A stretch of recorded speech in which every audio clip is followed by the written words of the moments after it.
Going back, I remember it all vividly. My first time at Posey Chapel with a couple of my friends.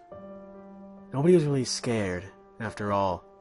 The sightings were hoaxes and never supported with actual evidence, but being Halloween, something was bound to happen. And something happened indeed, because that night was the start of a string of the most horrifying ones in my existence. We arrived at the chapel, cracking jokes about the myths that we were told about it while walking around aimlessly, not in search of anything specific. After about 5 minutes into our journey, I saw in the midst of the churchyard an all-white figure. From what I can tell, he was nearly the age of 10, and had no eyes, just pitch black pits where his eyes should have been. I looked to my friends for reassurance that this wasn't just my imagination, this was real. They told me they could see it too, but just vaguely, as he was about a football field away. It was hard to tell what we were looking at, so naturally, we strained to get a better look at him. The four of us started walking slowly toward him, not particularly looking to hurt him in any sort of way. Once we reached a certain point, I instantly felt some sort of a connection with him.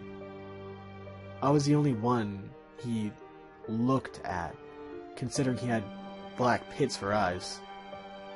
The others could see him looking at me intently, and we decided to leave, afraid.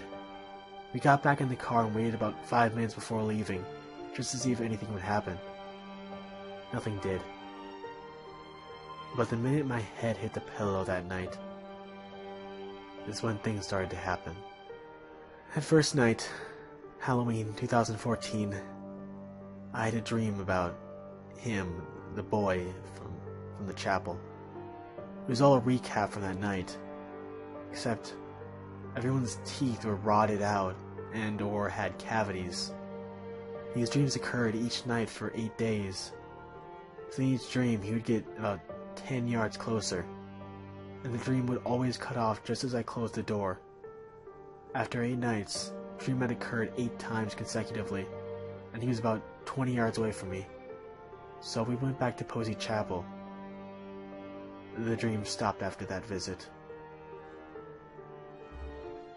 January 8th, 2015. I'd been staying at my grandma's that week, as my bathroom was being renovated. I was on the couch where I'd been sleeping. This night had started as an otherwise normal one. I was casually browsing my Facebook and listening to a podcast with one earbud in. Nothing seemed out of the ordinary. But then, the lights and TV went out, and I heard a screaming from the basement. It started coming up the stairs and gradually got louder and louder, until I thought I was going to lose it. Then, abruptly, silence. I looked up toward the stairway door to see what it was, but saw nothing. Questioning it, I turned back, and I got a glance down the main hallway, where I saw a streak of white. Terrified, I was hesitant to look back, but I seemed drawn to it. So I looked, despite my gut feeling, and there he was. The boy without eyes. He stood there with intent but lack of emotion for at least 20 minutes. And then he disappeared. Or so I thought. I looked outside my window, and there he was, hanging from the barren tree. I thought I was going insane. Hallucinating. My brother claimed to not be able to see him, so why could I? I snapped a picture of the tree from inside, sent it to that group chat I was in.